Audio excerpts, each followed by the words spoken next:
All right, good afternoon, everybody.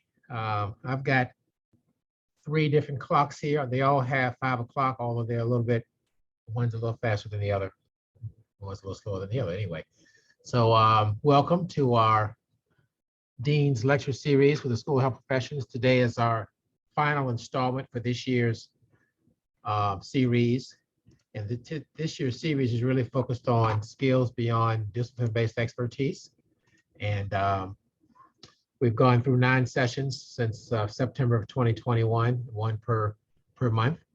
And so again, welcome. Today we're going to talk about leadership. Before we get into that, let me just sort of reiterate our purpose for this particular series this year. For a long time, I've been thinking about the idea of what it takes to be a successful influencer and thinker and leader in one's profession.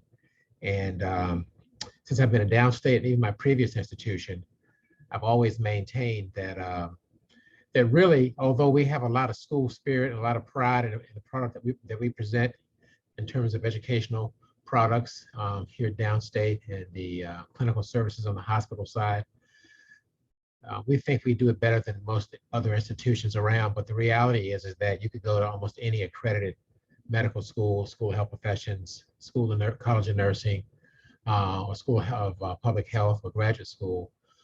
And as long as that's an accredited program, and as long as that program motivates you to give your best and do your due diligence in your program of study, you'll come out of that program and be a very competent clinician in whatever your chosen area is.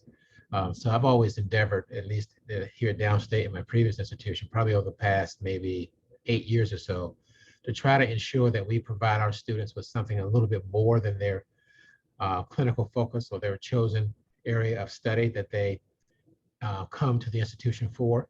Obviously, in our school and health professions, people come to learn about physical therapy and occupational therapy and midwifery and sonography and informatics and physician assistant.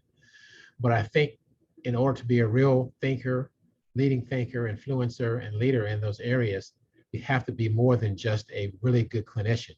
And being a really good clinician is no small feat.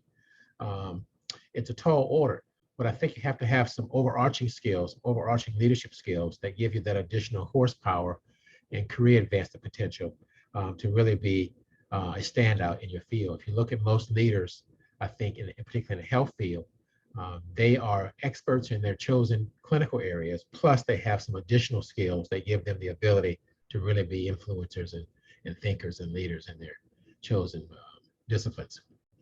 So that's the goal has been the goal this year for this particular session, set of sessions for the Dean's Lecture Series in School of Health Professions this year, which is to talk about those skills in addition to clinical skills in one's given health profession that will catapult you ahead in your overall career. And so the skills, these skills, I think, in conjunction with your area of passion will really give you that additional bargaining power, that additional marketing power when you're standing next to that alumni or graduate from a school, say NYU or another school who's comparably trained in your clinical discipline. You have some additional features to your background that will allow you to stand out and be able to promote yourself in a very different kind of way. And so that's what we've been trying to do this academic year with this particular set of lectures. So the things we've covered thus far, just as a quick reiteration, we started off talking about how to anticipate the future and building learning organizations. Then we moved to our second session. We talked about building key processes for continuous quality improvement. And then we moved into critical thinking for our third session. Fourth lecture was actually on data-driven decision-making and program evaluation, using data to make decisions to improve programs. And then our fifth lecture was on managing change. Our sixth lecture on intercultural competency. Our seventh lecture on building social capital and the whole idea of networking and building one's professional, casting a wide net professionally, so you have a lot of folks and colleagues that you can interface with and can collaborate with over the course of one's professional career. We then looked at values-driven community and civic engagement, because obviously, as academic institutions, we don't exist in a vacuum. We all always exist in a community context, which is much broader than the institution. And then today, we're trying to culminate by talking about leadership. And leadership really is the one skill of these 9 that really brings things together. And it's the process that allows one to learn and be confident as a leading thinker and influencer in one's chosen profession.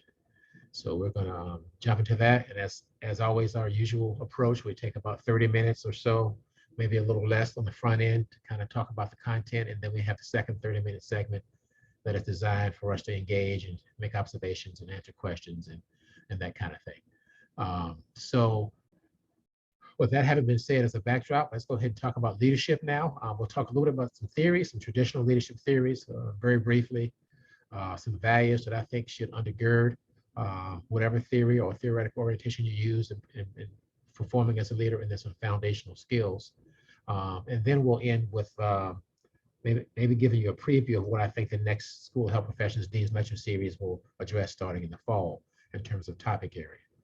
So with that, let's shove off and get going. And let me see if I can, I think I'd like to share my screen if I can for this next piece on leadership. I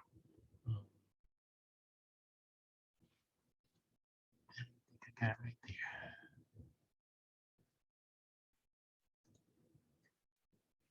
Can you see my screen? Anyone? Yes, Alan. yes. Great. Okay, so this and don't be thrown by the title here. You know, we talk about leadership a lot in the School of Health Professions, and we actually have a HRSA grant, which is Leadership Education Neurodevelopmental Disabilities, and our trainees in that grant have learned about leadership too. So I actually use this this particular slide as part of their orientation to leadership. So we do recycle these tools that we have quite often. So this table shows probably the most common and talked about 7 or 8 theoretical orientations. Some are pretty old, but if you're a student of leadership, you'll probably recognize many of these. And so I'll just give a quick comment about each one, and then we'll move on to our next piece, which will be the foundational skills and the values that one needs to have and embrace to be an effective leader. So obviously, many people have heard of the great man or great woman theory. That really speaks to the idea that leaders are born and not made. And that's a very old concept, goes back to the middle 19th century when it evolved.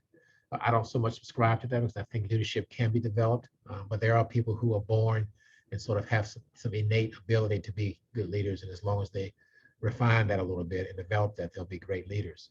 But I think really to become an effective leader requires quite a lot of effort and a lot of intentionality to make that happen. But the great man or great woman theory, of course, it was originally great man. I added great woman just because we're in 2022, and many or most of our leaders are now women, not just men, not men. Is a very old perspective, but it's still one that many people embrace. The trait theory, also about the same age, middle 19th century, says that posits that there are certain personality attributes or characteristics or traits that make for a good leader. Intelligence, certain people skills, good decision making, certain competencies, or maybe creativity, those kind of things, when they are found in a given person, give that person a strong propensity to be a good leader. And there's some value to that, but obviously some of those skills can be, most of those skills can be developed over time if they're not things that naturally occur within who the leader is. And obviously nobody's born with any of these skills. I mean, you may have some propensity or some inclination to be creative or to be smart in terms of intelligence, but you've got to still develop those things as you go along in your life path. Contingency theory might be one that you've heard of, been around for a while. It says leadership depends on the situation, and it really does depend on the tasks and the behaviors that need to be embraced to be successful, the behaviors not only of the leader, but behaviors of the followers. So it really does speak to being a situational approach. It really does depend on the dynamics in a given context that really speak to those tasks and behaviors that need to be accomplished and embraced in order for one to be a successful leader. And that one's been around for a while as well. Transactional theory, leadership focuses on structure and order. So it's a very structured approach. And in some ways feels a little superficial to me because it really says that the relationship between the leader or the leaders and the followers, those who are being led, is really a transaction, sort of a quid pro quo kind of arrangement. And there's really no genuine relationship there other than I'll do for you if you do for me. And so that's what transactional leadership is really based on. Um, Rewards and penalties and people being, being able to do things because somebody's, you scratch my back and I'll scratch yours. And it's sort of that reciprocal kind of relationship. Transformational theory as well as breakthrough theory, a theory is I particularly like and I embrace most of the time. Leadership says that leadership really focuses on vision and change. Transformational meaning it transforms a system.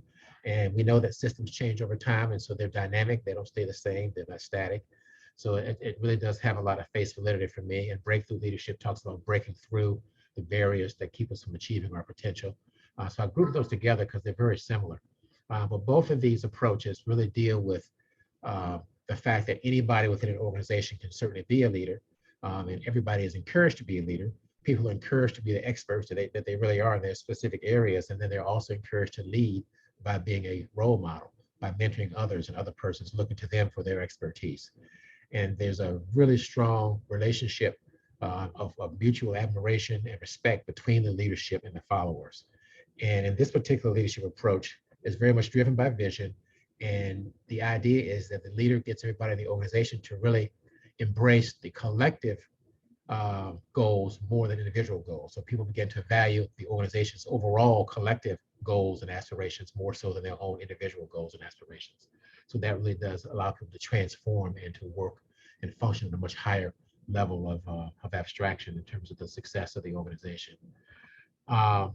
Authentic theory, another one that I like somewhat, talks about the leader being self-aware and acknowledging that he or she has both assets and limitations and being very transparent about those assets and limitations and being authentic and open and sincere and stating that they can't do all things, but they certainly have things they do well and things that they need help with. And so that's really a leadership style that deals with integrity and openness and acknowledging limitations and soliciting help to address those gaps in one's repertoire of strengths. And then servant theory, which says that leadership focuses on serving others, and the idea is to give away as much power as possible to others in the organization. So you lead by serving, and it's more encourages everybody to be is great, strong focus on communication, and it really does embrace personal and professional attributes that people have in the way of assets. And, one other thing that I like about servant leadership is that it really does stress the point that leaders who are trying to be servant leaders really should not ask the folks they're leading to do things that they themselves are not already doing or haven't done recently. So you provide that model of service in what you are doing or have done recently, and that really encourages and motivates others and inspires others to try to do the same thing. So it's not like I'm going to say, okay, I want you to do A, B, and C, and I've never done A, B, and C. If I'm asking you to do A, B, and C, then I'm actually doing A, B, and C, or have done it very recently, and you know that. But it's my service to you in the organization that inspires you to do the same thing. So you're basically embodying the things and really demonstrating the actions that you want the followers to follow and do themselves and imitate. So those are sort of the traditional leadership approaches. Now, obviously, there are many leaders who take a eclectic approach, and they may blend some of these perspectives together and have part transformational and part servant theory. That's sort of how I see my leadership style, a blend of transformational and servant. And some folks have really don't embrace any of these theoretical orientations, and they say their leadership is atheoretical or not really focused on any of these old theories and ways of thinking about it. So it really depends on the person and how they view leadership, but many people do align themselves with these traditional theories. So I'm gonna stop sharing that just for a minute. We can put it back up later if we need to. And move now to talking about a little bit more about the values and the foundational leadership skills that one needs to embrace, no matter which theoretical approach you may embrace as a leader. So let me see if I can get this on the screen as well. This handout, put this on the screen too. Let's see.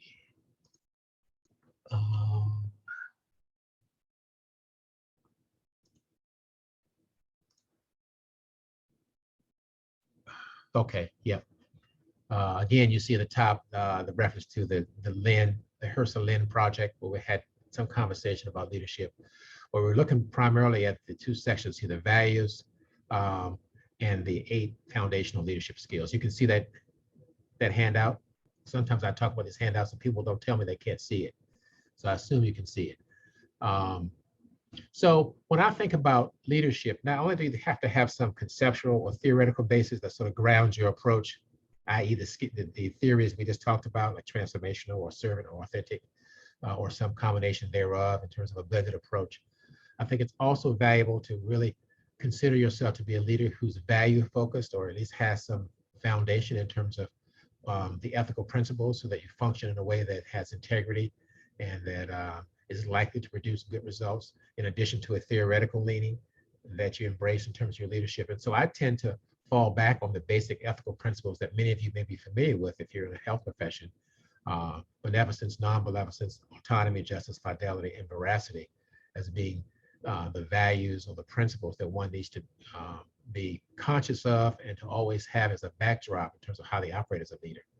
Obviously, beneficence speaks to the idea of producing that which is good or that which has benefit for those that you're leading or providing services to. Non-maleficence talks about if you can't produce that which is a benefit or is good, at least you don't want to do anything that's harmful, so avoiding any harmful impact on folks. Autonomy, really allowing folks to have to be self-determining and to be empowered and to choose their own destiny to the extent that they're able to do that. Obviously, working with persons in a healthcare arena, sometimes people are compromised in terms of their functioning and not able to fully exert their autonomy. Sometimes somebody else has to exert that autonomy on their behalf. And so it really does imply or assume that a person has the ability to be competent to make decisions that are within their best interest and know what those things are that are in their best interest. So competency is a concept that's inherent in autonomy, and it says that you have the ability to know what's in your best interest and the ability to make a decision that's consistent with your best interest. So assuming there is autonomy, there is competency, then autonomy can certainly play out as a value that one can embrace in her or his leadership approach.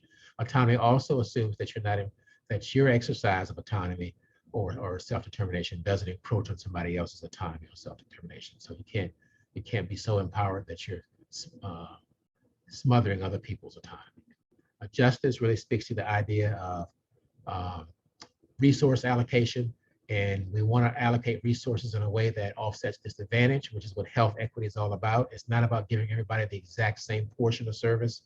It's not about allocating services in a way that people can afford to pay for them. It's really much more about allocating services in a way that offset disadvantage. So client A can get more of a service than client B if client A has a greater amount of disadvantage. So it's not equality, but it's equity, offsetting that disadvantage where it needs to be offset, which really means individualized services that people kind of get what they need. So that's also a part of what the leader needs to understand and embrace, particularly around resource allocation, because leaders typically deploy resources in their role as leaders. Justice, fidelity, I talked about justice just now. Fidelity means keeping your word and doing the same things that you say you'll do, follow through, not over promising, and making sure that people can depend on what you've stated will happen. They see that actually does happen. And then veracity just means being honest and having integrity. So with those 6 ethical principles that we're probably pretty familiar with as a backdrop, and whatever your theoretical leading is for leadership, be it one theory or several theories or maybe a theoretical, you need to at least have some values and principles that undergird to ensure that you're doing things with integrity and that are likely to produce desirable results as a leader. And then let's talk a little bit about what I call some foundational leadership skills. And these 8 skills are things that don't require you to subscribe to any one leadership approach or theory, but these are things to keep in mind. These are the generic kinds of tasks or activities or skills, competencies that are more skills and competencies than tasks and activities that a good leader, no matter what their orientation or approach is, needs to be able to be proficient in order to be successful. And the first one is visioning, developing the aspirational goal or beacon that drives the organization to be all it can be. Visions are different from missions. Missions are really a statement of the business the organization is in. This is what we do. Our mission is to be the best, to provide healthcare education in a given discipline. That's a matter-of-fact statement of what we do, the business we're in. Our vision is a lot more aspirational than that. Our vision is a statement that says if we're successful in our mission and we're able to do our mission really, really well, and we actualize our mission at a high level of function, then that's the vision. That's what it looks like. That's how it gets actualized, and it manifests at a high level. We want to be well known for doing this. We want to be the best in the business for doing this. So visioning is really one of those goals or beacons that drives and motivates and inspires the organization to be all it can be. So as a leader, we have to have very good skills in articulating and building a vision around what it is we want to do across the many stakeholders that an organization has in it. Communication, obviously, you have to be effective at conveying information in various contexts, both interpersonally, one-on-one, small groups, and in a large group format, via email or Zoom meetings or mass media kinds of endeavors as needed. But you have to have the ability to communicate effectively with the organization across those various contexts and media that you find yourself trying to communicate in. Third area of skill or proficiency would be self-awareness. Effective leaders always have a good sense about how they're viewed and perceived in the organization. They have that sense, and they have the ability to actually gather that data as needed in terms of how they're perceived throughout the organization. So they have a good sense of their self-awareness. Do people see them as being effective? Do people see them as being open and honest and approachable? Those kinds of things. And they have a good sense about how those that are they're leading, their followers, kind of see them. And that's important because then it allows them, with that self-awareness, to make adjustments as needed if they're not approachable, or if they're having some difficulty in how they're functioning. That external perspective from others in terms of perceptions allows them to make those corrections. Self-monitoring also, so self-awareness really is about perceptions, and self-monitoring is really much more about effectiveness. What kind of impact are you having? As a leader, are you able to move the needle forward in terms of net progress? Not just a lot of activity and a lot of dust is produced, but when the dust settles, has the organization moved ahead in a net gain kind of way? And that's the effectiveness or the positive impact that a leader needs to be aware of through self-monitoring. So they need to have obviously some objective measures of their effectiveness and impact, things that are not necessarily inclined or prone to subjective reality. And then they can have some subjective measures, which would be satisfaction, or asking folks whether the organization is better off today under their leadership versus how it functioned before they were actually in that role. So both self-awareness, perceptions, and then self-monitoring, some sense of own effectiveness, both objective and subjective, in terms of their impact on the organization. Team building, very important leadership skill, being able to develop and deploy interprofessional cross-functional teams of diverse stakeholders. Today's organizations are very complex. Look at any of the divisions here at Downstate. You have a multifaceted mix of different competencies and people and backgrounds.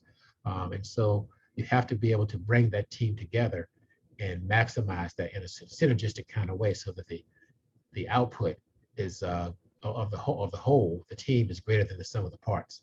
And so an effective team builder is able to do that, to deploy those diverse backgrounds and to use that variety that exists within an organization in terms of the people, the human resources, and make those things come together in a way that produce a big benefit going forward through team building and teamwork. Community engagement, I think I said early on with one of the theoretical approaches, that all organizations live in a broader external context. There's a theory called a health services organizational theory called resource dependence, and it says that organizations interact with a broader outside context or environments or milieus in a way that they share resources with those contexts. So here at Downstate, obviously we share resources with the community. We get patients from the community, we get students for academic programs from the community, and then in turn, we provide resources to the community. We send patients back out who are healthy. We send students back out as graduates who are competently trained healthcare providers who go on to contribute in positive ways in terms of the health of the community. So community engagement is important, and every leader needs to understand how to identify community assets and how to really develop communities of practice. That is, groups of people who are interested in the same areas who come together to synergize their activities. But it has to not just be people in the institution, it has to also include those stakeholders in the community, because our partnership is with our communities. And there are lots of communities outside of Downstate. Communities defined by profession, by demographics in terms of ethnicity, culture, race, socioeconomic status, many communities that we want to embrace and interact with and collaborate with as an organization that's engaged, that's community engaged. And so the leader has to have those skills as well to ensure that the organization can do it. Advocacy. Advocacy is all about promoting that which is good, particularly in terms of trying to improve the system, enhance the system going forward, and kind of pushing boundaries within the system and outside the system as needed. It also includes building coalitions across stakeholder lines so that you can increase the strength of your advocacy efforts and really make sure that the system is able to function as best it can going forward. So it's really more of a advocacy to improve the more macro system. You all may remember Yuri Brofenbrenner's socio-ecological model. He talked about the macro system, ecosystem, exosystem, microsystem, those various levels of system that systems that we all function in. And advocacy is about making sure that we push those boundaries to maximize our optimal functioning at whatever level of the system we're in, and making sure the system is honest in terms of producing positive benefits for the people who need to be served in the system. And then systems change, really changing that system through advocacy, usually in a way that makes the system more effective and more optimal in terms of producing and supporting the outcomes, the health outcomes in our case that we're after, that are most important to us in terms of quality of life and health equity and those kinds of things. So it's systems change really involves strategic thinking, understanding what the system's natural pressure points are and how to impact those pressure points in a way to lead to the change that's necessary. And so we have two types of change that typically get manifested in systems change, both incremental change, which is pushing on the system to change gradually over time, and then of course, more dramatic, or what I call re-engineering change. And so sometimes systems need, not just evolution, which is incremental, but they need revolution. So that dramatic change overnight. And I think about a fellow by the name of Mike Hammer, who was a former MIT computer scientist and management guru, who wrote lots of books on re-engineering. And he wrote a book called The Re-Engineering Revolution in 1995, where he talked about many of the systems in this country, the education system, the public health system, and why they're not functioning better than they are in the 20th and now 21st century, because we've engaged in, what he would say is we've engaged in too much incremental change over time. Basically, it engaged in a lot of Band-Aid fixes in a very evolutionary kind of way, incremental kind of way over time.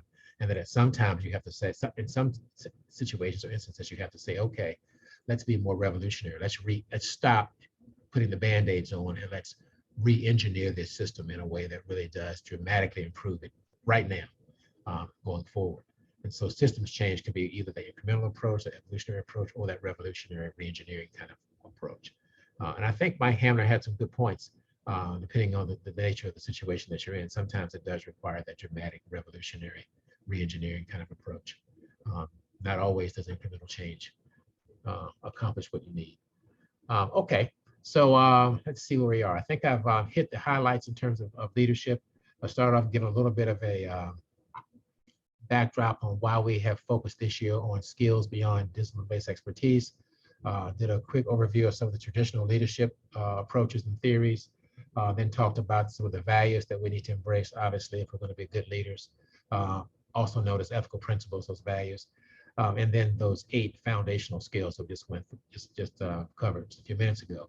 So before I open up for conversation, let me just give you a sense about what we're thinking about for next year's Dean's lecture series. So this year is our second iteration. Academic year 2021, we did the School of Health Professions Dean's Lecture Series focused on cultural issues. So all 9 of those lectures dealt with some aspect of culture.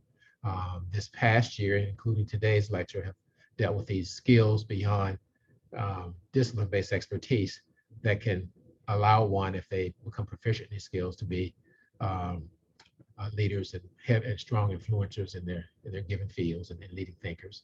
And then next year, I'm thinking about either doing the School Health Professions Dean's Lecture Series either on telehealth and telemedicine and do 9 lectures focused on that, or on program evaluation and data-driven decision-making. And I'm not sure which way we'll go. Those are 2 areas I know a little bit about. It would be pretty easily put together the series based on either of those. Kind of leaning a little more toward the data approach, the evaluation assessment approach, but I'd be curious to hear what others have to say in terms of input on that.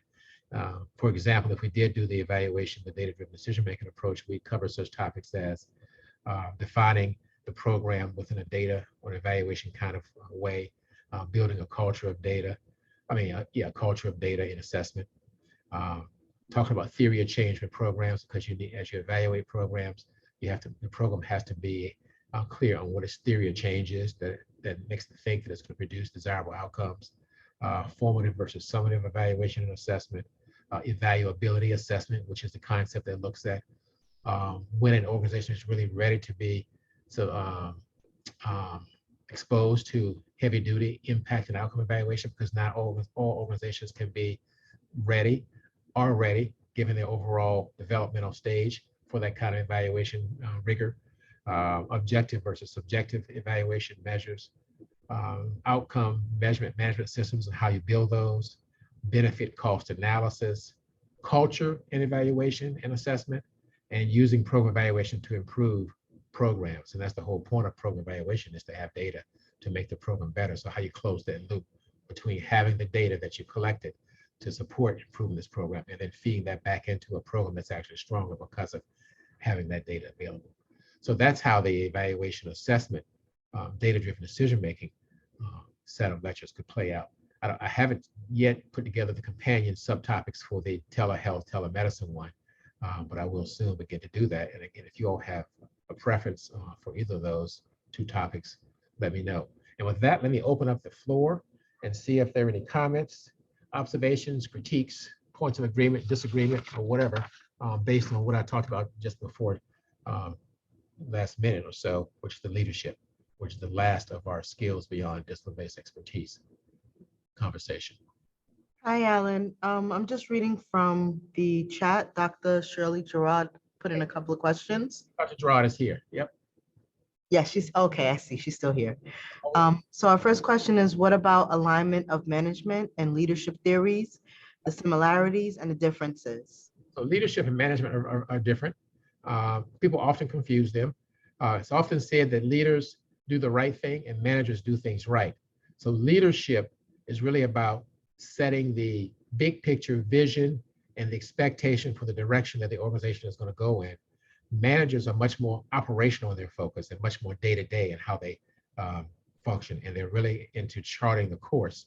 So once we decided on path A of the 5 different paths we could be on, and we want to be at a certain point, destination or vision on path A, that's the leader's job, and to continue to inspire us to do that. And then the manager says, okay, here are the specific strategies on a daily basis, here are the key processes that we're going to use to ensure that we get to that vision, we get to actualize that vision on path A.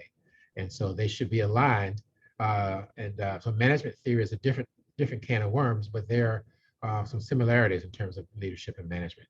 So oftentimes leaders have to do both, be both the leader and the manager, and sometimes they're different people. And so, in my case, say at the School of Professions, I have to lead the school and manage the school, but of course we also have associate deans and chairs who also are managers and leading their own respective areas. So it all has to sort of tie in together into a unified vision and mission that we all have agreed upon, developed together, and striving to actualize, both in terms of the vision and making sure that we're honest in terms of our mission, which is the business that we're in.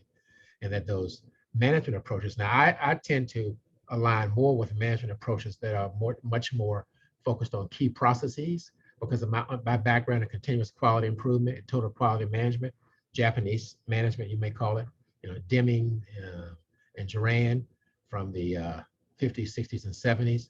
who said that organizations operationally live and die or are successful or unsuccessful based on their ability to build processes, protocols, procedures that are what they call zero defects. In other words, are designed to be robust enough, have enough inherent safeguards so that it doesn't matter whether I or Dr. Gerard or Dr. Brewington, I see she's on the call, have a great day today, the process still will be successful.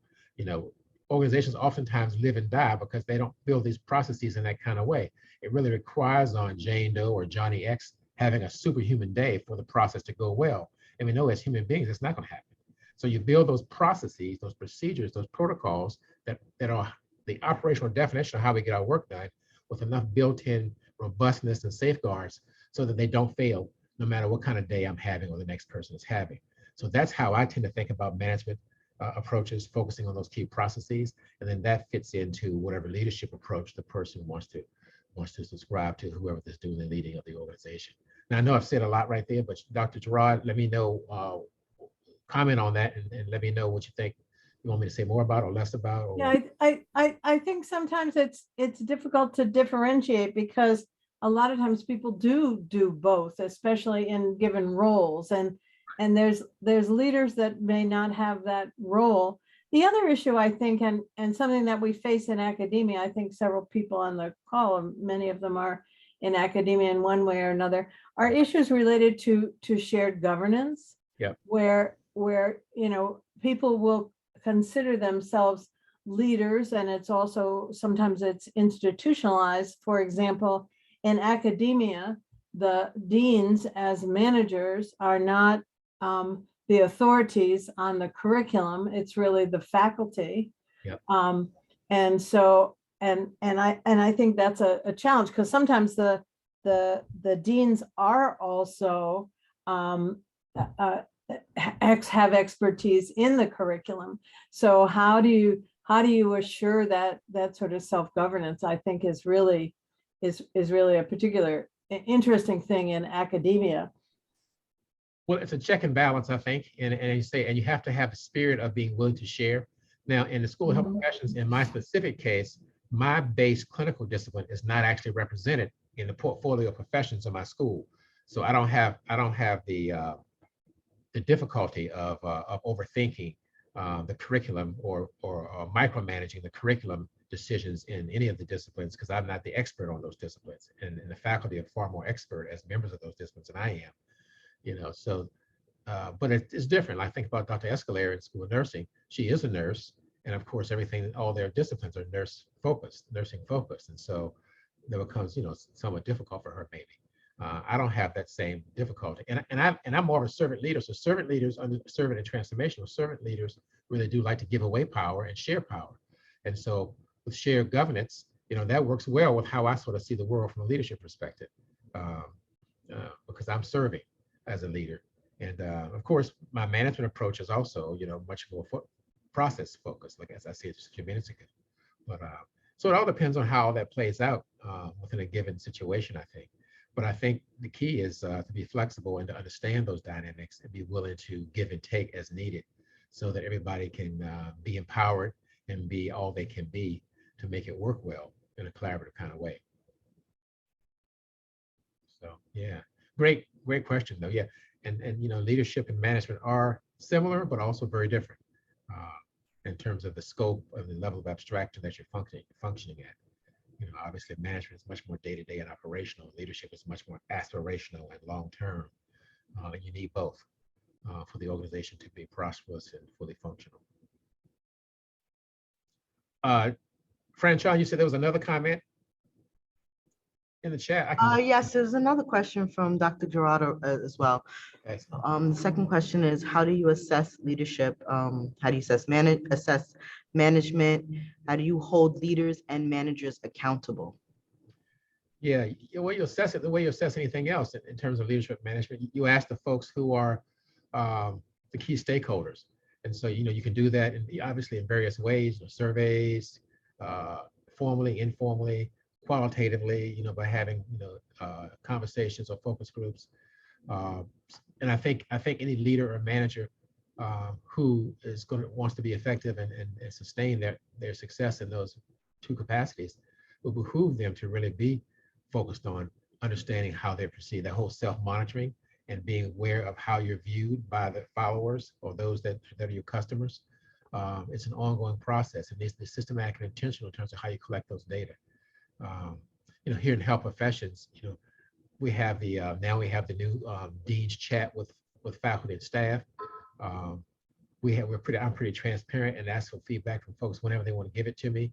When I first came, we did for a number of years, over 6.5 years now.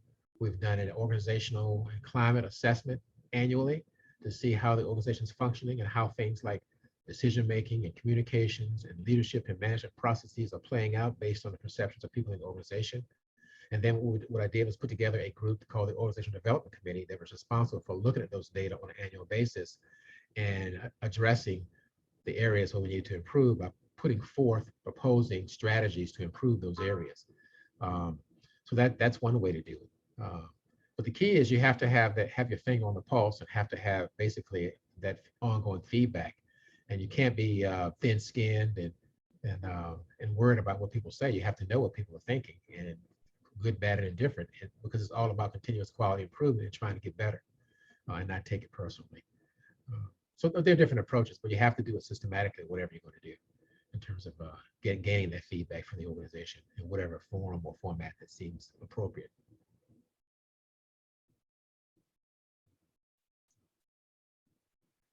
Other questions, comments, observations? Anyone about leadership?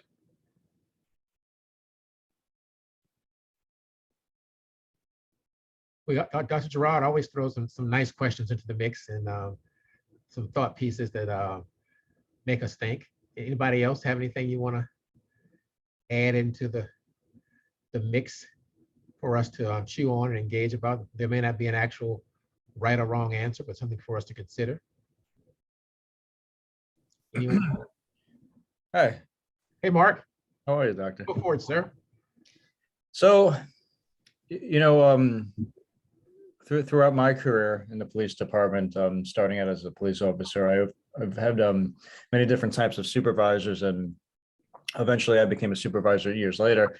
And I always like to tell my colleagues that, and it's quite hilarious, maybe, that I don't know how to be a supervisor, but I know how not to be a supervisor, and that's basically suggesting the supervision that I had to deal with as a new police officer, and how I know how I didn't want to be treated or being spoken to, and what I knew wasn't effective. So I just did the opposite, and all I do is act like a normal person, and it appears to be a breath of fresh air for the staff. So, and I'm very responsive to anything that I may need in terms of work.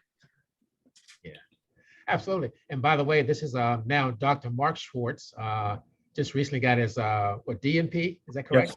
Yes. DNP from the College of Nursing, and also a police lieutenant at NYPD. And what a combination, nursing and police lieutenant, great, a Renaissance man. It's actually interesting.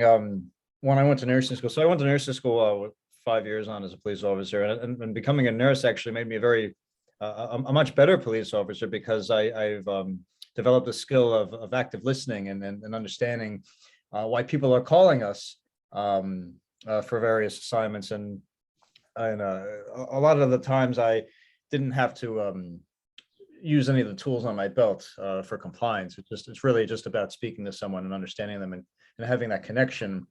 It's actually quite awe-inspiring to the other police officers. They're just like, oh, how did you do that? How'd you get this guy to stop screaming and throwing things in the street and punching things? Especially for the individuals who are having psychological emergencies and need to be transported to the hospital. There's usually an expression that the supervisors who come to the scene tend to set them off, whereas I'm the one who tends to keep them calm and available for transport. I think you have great people skills, and you're probably a very good authentic leader. Self-aware of own assets and limitations, and you're a real person, and people see that when you come, and they don't see another agenda. And, we would come with our baggage, but if you can be, sort of a real normal person and be genuine in how you approach people, I think it goes a long way. And that's probably a big part of your success. And, I tell people all the time, you hear a lot about Black males having difficulty with interactions with police. And I tell folks all the time, I'm 60 years old, almost 61, and lived in the South my entire life. And I have never, not one time in my entire life, ever had a negative interaction with a police officer. My background is in rehabilitation counselor. I'm a trained counselor because I understand the nature of that interaction and the dynamics at play and how to talk to people, and it's all about connecting with folks and knowing how to talk to people. A lot of folks in those situations have a lot of baggage and a lot of, stuff going on, and they don't understand, what's at play, and they have difficulty. And so, it's all about being an authentic, real person. And obviously you have those skills, and it works very well for you. I'm all right. Actually, one of the previous lectures you gave regarding a systems change, I was trying to apply that in one of the meetings with the chiefs. I think you said something about if things are always done this way, well, that's more than enough reason to change it. Right. And I said something like that with regards to writing summonses and traffic enforcement, and the chief pretty much screamed at me. But I was like, oh, but I thought that was going to work. Well, yeah, sometimes, but it depends on your audience and how they understand that. And so, but my real point is, the world's constantly changing, and if we have a policy or procedure that we've had in place and used for a long time, because the world's changing so much, that's almost by definition a reason to change it. And I think about when I was in undergraduate school years ago, and I was a little protester, I was a civil rights guy, and we would one time on campus advocating for a new tenure promotion process for the faculty, because the school I went to was a traditional white institution, and most of the Black faculty were not doing well in the process. And the argument that was given to us by the administration for why they didn't want to change the process was that this is a tenure and promotion process that has withstood the test of time by having been in place for over 100 years. And that was the very argument that we said, wow, it needs to be changed. We said, okay, 100 years ago, how many faculty of color were trying to get tenure and promotion in your institution? Zero. So if you're still using that process today, this is in the 80s, then obviously it's a process that needs to be changed almost by definition. It can't possibly work today because we have a much more diverse population of faculty who are now being measured by this process. But it all, and they understood that because they were academics, but it still didn't get us very far in terms of that changing that process. But it was a nice argument we made. But in your case, I think the audience that you're dealing with probably doesn't fully embrace that, and doesn't really care sometimes. It's their way or the highway. Yeah, basically, they receive their marching orders from higher ups, and it comes down to me. But I like to act as the filter between how do I put it, reality and what would be a good way to say gap between theory and practice. I think of it as a gap between theory and practice. In theory, it works very well. But when the rubber meets the road in practice in a given situation, there's a gap. There's a proverbial gap. There's always a little bit of a gap between what works in theory and what actually works in real life. Right. The chiefs on the job, they haven't been in the street for like 20 plus years, so they don't really get it. So much has changed. Even when I was a police officer a little bit over 10 years ago, even an arrest processing procedure has changed dramatically, where something would have taken 30 minutes, now it takes 4 hours. And I've even experienced it for myself to try it out, just so I could argue for the benefit of the police officer why things aren't getting done the way they're supposed to be getting done. And it's just because the people who are making these rules have lost touch with reality so long ago that nothing goes well. And I act as this filter just to keep my staff sane and happy and wanting to come to work and not miserable. So that and in that way, it helps the public more because they're a little bit more friendly, open-minded, and willing to help, rather than being bitter and angry from getting yelled at for things that are beyond their control. Yeah, those old timers who moved up the ranks and become chiefs and high-ranking officials probably should be required to do a certain number of ride-alongs per month or per quarter, just so they remember, Well, I sent that email to my supervisor, and I said I'd be more than happy to take you in the patrol car with me Right. for the day, and he got really mad at that. He cursed me nerve out. of- Right, the nerve of you to tell him he needed to ride the patrol He car. said that, he exactly said that to me. He's like, "Who the hell do you think you are?" I'm just like, I just want you to see what it's like. You haven't been on the street for years. Right, you Just lose touch. Absolutely, you lose touch. Yeah, I mean, it's just a normal thing. But yeah, yeah. Well, hats off to you for all you're doing out there, and thank you for your service. Now, are you doing anything on the nursing side yet in terms of work? well, Or- I still have a few more classes to finish before they really give me the degree. They just gave me a cardboard paper. Of course. Says congratulations, but after that, then I could take the licensing exam, and then I'll go with the nurse practitioner route. Yeah. Probably And- both simultaneously. You do both. You go give up police work at that point. I won't give it up. I think my patient population is probably going to be police officers because I Okay. understand them best, and I know what they want. And Yeah. Well, again, thank you for your service on both in both areas now. You know, the nursing and of course, obviously, the years you've been devoted to protecting us on the streets.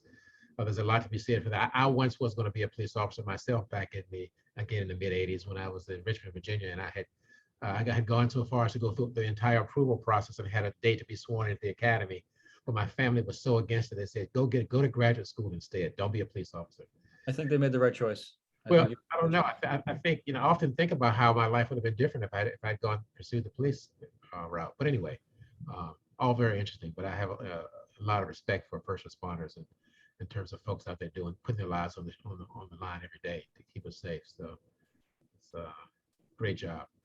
Yeah. Thank you so much, Dr. Shores, for commenting and giving your perspective on things, as well as Dr. Gerard. Anybody else want to? We have a question from Digna Roberts. Yes. She asks, what is your favorite leadership style or skill set for crisis management? Crisis management. I like to look, listen, and learn, but obviously if it's a crisis, it has to be done quickly, and to not make, try to not make impulsive decisions, but to really do a good assessment as best you can in the moment. So for crisis management, now I haven't had to do a lot of crisis. I used to work in mental health as a clinician years ago and worked in crisis where you actually do real crisis management, people who are suicidal and homicidal, and try to talk them to a point of stability. Of course, you have the police there as well if talking doesn't work, but I haven't had a chance to do that level of acute crisis management in many, many years. But obviously, as an administrator in academia, there are crises that we have to deal with. But to me, it's to really understand what's going on, listening and learning, and realizing that a crisis is, as I once had a professor tell me, it's an opportunity riding a dangerous curve. A crisis is an opportunity riding a dangerous wave, because he was a surfer and a former surfer, and he said that's really what it is. So you have to be careful, but it's really an opportunity for everybody involved, and so you have to really look, listen, and learn, and do the best assessment you can before you decide what will happen. And don't underestimate your instincts in those situations. So I don't know if that's an approach, but that's how I tend to do it. And the other thing is, if you have parties that are at odds, always look for the common ground. Realize that people have a scene coming from different perspectives. If there are two people involved and they're at odds, and try to accentuate the common ground, validate both different points of view, so they know that they've been heard, and then talk about the common ground and where we need to go to make this a successful interaction. So I know I've said a lot there because I sort of figured out as I go. So thank you, Digna, for that very good question. And others may have different approaches, and I would encourage others to share their ways of dealing with crisis management as well. It's not just about me, it's about other people's experiences as well. Digna also asked if you could use COVID as the crisis. Oh, yeah, that definitely was a crisis.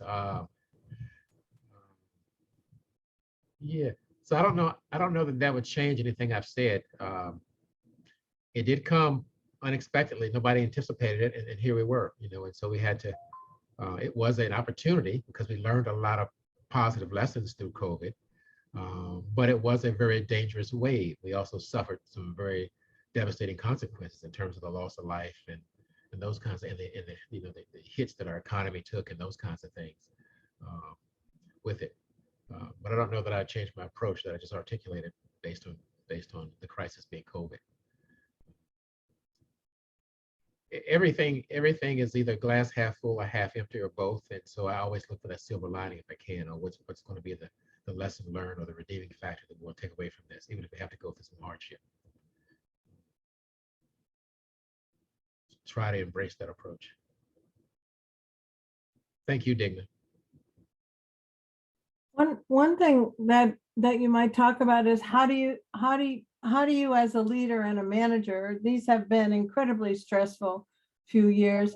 How do leaders and managers maintain their mental health and emotional health and their physical health?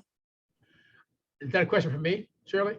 I think it's for anybody. How do you Yeah, how do okay. you kind of hold it together with the challenges that you face? Anybody can, I mean, I have some thoughts on it, but I'll leave the floor open first for others to jump in, and I'll jump in at the end. Anybody want to answer that, or at least express your point of view? Anyone? Obviously, for me, life balance. It's difficult. I get stressed like anybody else, but try to keep it in perspective with life balance by trying to exercise and having some other outside of work interest. And although we all work a lot, and I certainly work a lot, I try not to these days. This point in my career, I try not to work much on weekends, although I do check mail constantly, email constantly. But just we all, it depends on how you cope as an individual with your stress. And I think the healthier you are, the more that you get adequate rest and eat well and can exercise and have some other outside pursuits. Work is not literally everything for you. You're not totally defined by your occupation. Can really help you keep some balance. That's sort of how I approach it, but other people may have different ways. Others? It's Marjorie Lamarck. I do agree with you. I think it is like a personal approach. And it's really, what I would add is your perception and what do you find to be difficult or easy, Mm-hmm. So, and personally, what I do in my position with everything we've been dealing with, work, life, and is to say, you know what, no matter what, I have this inner part inside and say, Marjorie, just like kind of slow down. And yes, you have this deadline to meet, but okay, and space things out. Mm-hmm. Mm-hmm. So Yeah, kind of keep it in perspective. Absolutely. yes, definitely. And then faith, I'm not a person who's really religious in terms of organized religion, but having a spiritual aspect and having some faith and having some meaningful relationships, having pets and people in your life, you have kids and, companion, those kind of things, having a support system. But even with all that, still, it's stressful. Things get stressful. There are days I think, my goodness, what is going on here? Can we make it? Particularly with Indeed, we will. We're going through it. we are. I mean, think We are. right now on a daily basis. It's just like unbelievable. Like, what in the world is going on?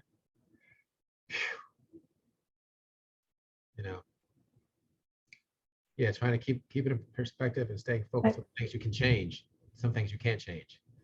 I think the other thing is to be in an environment, a work environment, where you have an opportunity to be able to trust that you can talk about how you're feeling about things in a non-judgmental way is really important, because not all of us have families that are going to be helpful. Sometimes our families cause us more stress than not, for a whole variety of reasons. But I think being able to talk with colleagues, and that's one of the things about working at home that I think is challenging. All of the shootings of late and the war have me feeling really ragged around the edges, and I don't have those opportunities to interact with people like I did when I was in my work environment full time. Yeah. So, I think that's something that we have to think about. And how do you build structures? I have some friends that I get together with regularly on Zoom, and neighbors that I can talk to. But it's you have to really make the effort sometimes to be able to find people where you can have those kinds of conversations and talk about how you feel about what's going on in the world. Yeah, yeah. And I would say don't underestimate the value of pets too. I mean, they don't talk back to you, but they certainly do listen well.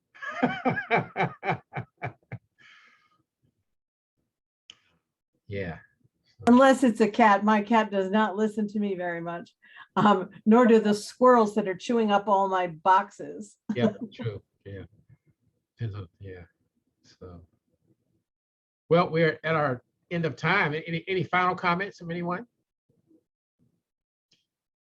And, if not, I certainly do appreciate everybody's attentiveness and participation throughout this series this year. And if you're involved in the previous year, that'd be great. And if you do have input on the 2 topics I threw out for the next iteration of this lecture series, let me know. I can't stop now. I feel like, we've started this, so we have to continue. And it's my way of sort of adding a little bit of value to our, and I'm always disappointed we don't get more students in these sessions, because they really are focused primarily for students, because they're in training, but whoever comes is great. But always trying to add a little value to the student experience and to our campus, compliments of the school health professions, which is what my goal is. Thank you all, and give me whatever input you have about this series and what I'm thinking about for the next series or anything else. Would love to hear it. Thank you very much. Be safe.